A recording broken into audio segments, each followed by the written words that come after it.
His master was twisting his leg, deliberately, to prove a point. Epictetus said, calmly, "You are going to break it." His master continued. The leg broke. Epictetus said, "Did I not tell you that you would break it?" No cry, no anger, no plea for mercy, just calm observation, as if reporting the weather. Now ask yourself, how does a man have his leg broken deliberately and feel nothing but calm?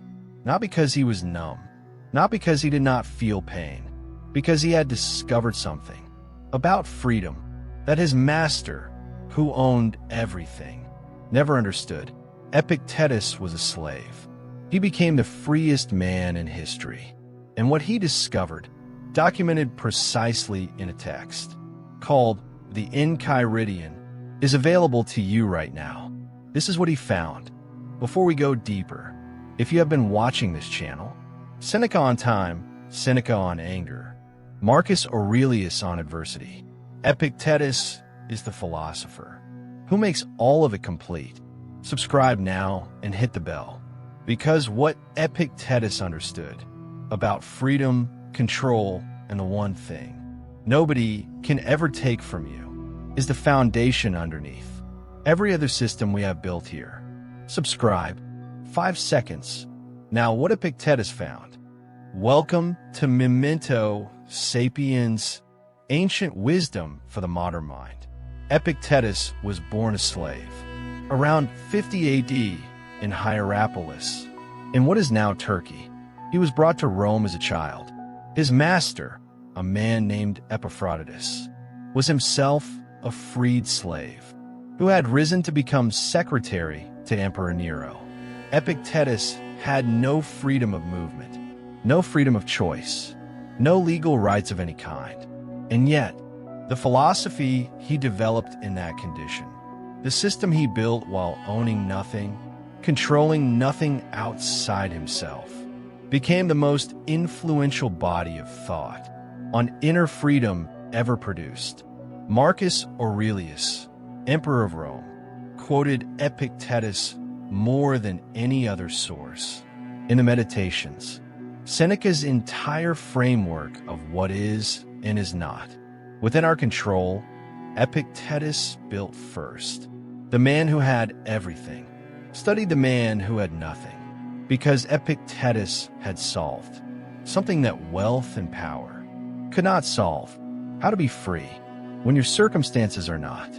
Today, I am giving you his complete system, the Enchiridion, the Discourses, the most precise framework for inner freedom ever written by the man who needed it most and proved it works. Part 1. The one distinction that Epictetus said changes everything. The Enchiridion opens with a single sentence that Epictetus considered the most important thing he ever wrote. Some things are in our control, and others are not. 8 words, and then he spends the rest of the Enchiridion in 4 books of discourses, explaining precisely what that means. In our control, our opinions, our impulses, our desires, our decisions about how to respond to what happens. These are ours completely, not influenced by circumstances, not altered by other people's behavior, not taken by poverty, illness, imprisonment, or death. Ours, completely, always, not in our control. Our body, our reputation, our property, other people's behavior, external outcomes of any kind. And here is the precise problem that Epictetus identified and that he saw confirmed in every person he observed, in the slave quarters of Rome, and later in his own school. Most people have it exactly backwards. They spend enormous energy trying to control what is not in their control, other people's opinions of them, how situations turn out, whether they are recognized, rewarded, respected, and almost no energy on the one domain where they have absolute, complete, unchallengeable power, how they choose to respond to what happens. The result of this inversion: constant anxiety about outcomes you cannot determine, constant suffering when people do not behave as expected, constant frustration at circumstances that will not comply. Epictetus said, "This is not a personality problem. It is an attention problem. Attention placed in the wrong category. And attention can be redirected." Part 2. Why the need for approval is the most common form of self-imprisonment, and how Epictetus escaped it completely. If you want to improve, be content to be thought foolish and stupid with regard to external things. Epictetus wrote this to his students, not as provocation, as the most practical advice he could give. Here's why. The person who needs approval has placed their freedom in other people's hands, not metaphorically, literally. If your peace requires that others think well of you, then every person who does not think well of you has power over your peace. If your confidence requires external validation, then every situation without validation produces insecurity. If your sense of worth depends on recognition, respect, status, then every moment without recognition, respect, or status produces suffering. Epictetus called this the most elegant trap available to a human being because it is invisible, because it feels like caring about quality, because the person in it often believes they simply have high standards, when what they actually have is a dependency. He identified 3 signs that you're living in this trap. Sign 1. Your mood is primarily determined by what others think or say about you. Sign 2. You modify your behavior significantly based on who is watching. Sign 3. You feel genuine distress when someone disapproves of you, even someone whose opinion does not matter. If any of these are present, Epictetus would say you have given your freedom away to people who may not even be thinking about you. His prescription was not to stop caring about others. It was to relocate your worth from their assessment to your own values. Specifically, to ask, in any situation, am I acting in accordance with what I have decided is right? Not, am I being approved of? Am I being myself? The person who can answer yes to that question, regardless of what anyone else thinks, is free in the specific way Epictetus spent his entire life describing. Part 3. How external circumstances lose their power completely when the distinction is genuinely understood. Remember the leg. Epictetus's master was breaking it deliberately. This was not a philosophical exercise. This was real physical pain, inflicted by someone with complete legal authority over Epictetus's body. And Epictetus was calm, not because he did not feel the pain, because he had already settled completely the question of what was his and what was not. His body, not his. His legal status, not his. What his master did with either, not his. His response to what was happening, entirely, unchallengeably, completely his. And once you have settled that question, once it is not a philosophy you hold, but a truth you have fully internalized, the circumstances lose their power to destabilize you, not their power to affect you, not their power to cause pain, their power to reach the part of you that decides who you are. Epictetus wrote, "Men are disturbed not by things, but by the opinions they have about things." This is the most quoted line from the Enchiridion, and it is almost always misread. It does not mean that things do not matter. It does not mean pain is not real. It means the suffering, the specific form of suffering, that comes from feeling your identity is under attack, that who you are is being diminished, that the situation is reaching something essential. That suffering is produced by the opinion that external things have power over what is yours, and that opinion is in your control.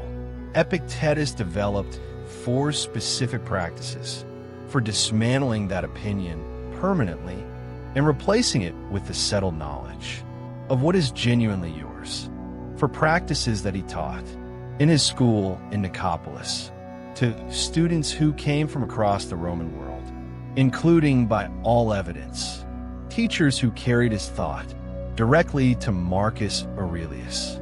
We are at the exact center of this video, and the 4 practices Epictetus built, the ones that make everything we have discussed actually usable in a real life, are what comes next. If this is landing, if the distinction between what is yours and what is not is touching something real, subscribe now. Hit the bell, because Epictetus is just the beginning of what this channel is building. Subscribe. 10 seconds. Then, the 4 practices. Part 4. The 4 practices Epictetus taught his students. The complete system for genuine inner freedom. Practice 1. The morning classification. Every morning, before the day begins, Epictetus prescribed a brief mental exercise. Take the main challenges, interactions, and situations you expect today. For each one, ask one question. Is this in my control or not? If yes, engage fully and take responsibility for the outcome. If no, release the outcome completely, while engaging fully with your response to it. Not a passive exercise, the most active thing available, because most of the anxiety of any ordinary day comes from confusing these 2 categories. Dreading outcomes you cannot determine, worrying about what others will think, fearing how situations might go. These are all attention placed in the wrong column. The morning classification corrects the column before the day begins, before the anxiety has anything to attach to. Practice 2, the impression test.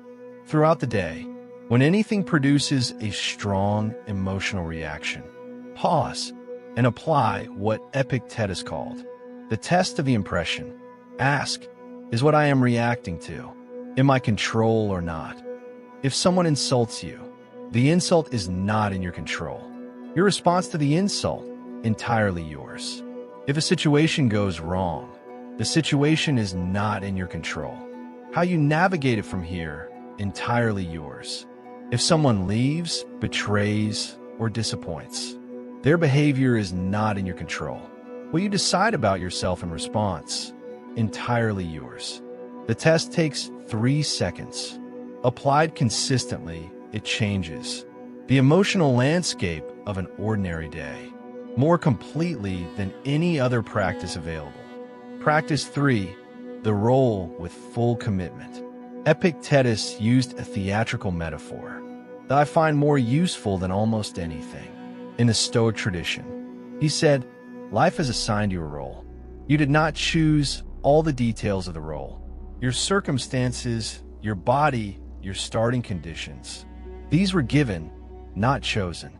But how you play the role, the quality, the integrity, the commitment you bring, that is entirely yours. He wrote, remember that you are an actor in a play, the character of which is determined by the author. If short, act a short one. If long, act a long one. If the author wants you to act as a poor man, do so with all your ability. The liberation in this metaphor. You're not responsible for the role you were given. You are completely responsible for how you play it. And the person who plays their role, whatever it is, with full commitment, full honesty, full presence, is already free, because freedom was never about the role. It was always about how you inhabit it. Practice 4, wanting what is. This is the most difficult practice, and the most important.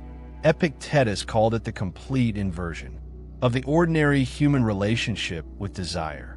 Most people suffer because what they want does not match what they have. They want different circumstances, a different past, different people in their lives, a different outcome to what already happened. And that gap between what is wanted and what is the source of most ordinary human suffering. Epictetus's prescription. Do not try to make the world match your desires. Redirect your desires to match the world. Not passive acceptance, active alignment. He wrote, seek not that the things which happen should happen as you wish, but wish the things which happen to be as they are, and you will have a tranquil flow of life. This is not giving up. This is the recognition that the only gap you can actually close is the one inside you, between what you want and what is already true, and the person who closes that gap is free in a way that no circumstance can ever touch. Part 5. What Epictetus taught, and how it became the foundation of everything Marcus Aurelius built. Epictetus never met Marcus Aurelius. He died around 135 AD. Marcus Aurelius became emperor in 161 AD. But Epictetus's student, Arrian, recorded his teachings in 2 texts, the Discourses and the Enchiridion, and those texts, circulated across the Roman world, reached a young Marcus Aurelius through his teacher Rusticus, who handed him the Discourses of Epictetus and told him to read them carefully. Marcus Aurelius did. He quotes Epictetus directly in the Meditations. More than any other source, he describes reading the Discourses as one of the most significant intellectual experiences of his life.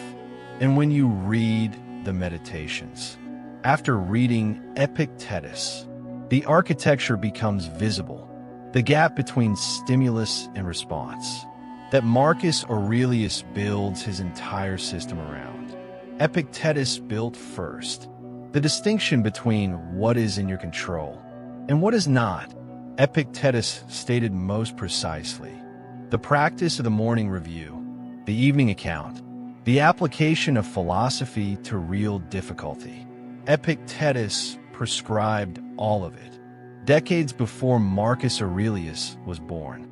What Marcus Aurelius added, his unique contribution, was the application of this system to the specific difficulty of power, of leading a vast empire, while maintaining the inner citadel, of having every external thing available, and choosing to govern himself by what was internal.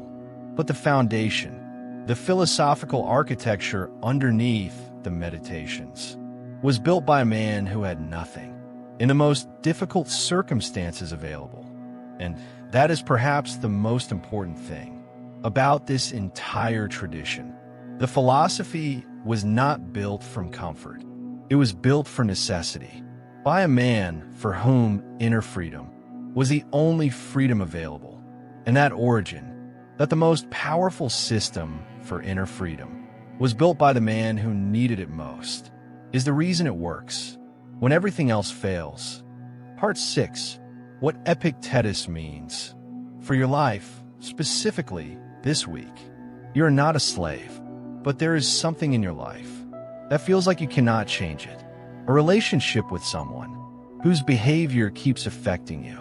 A situation at work where you feel your freedom is limited.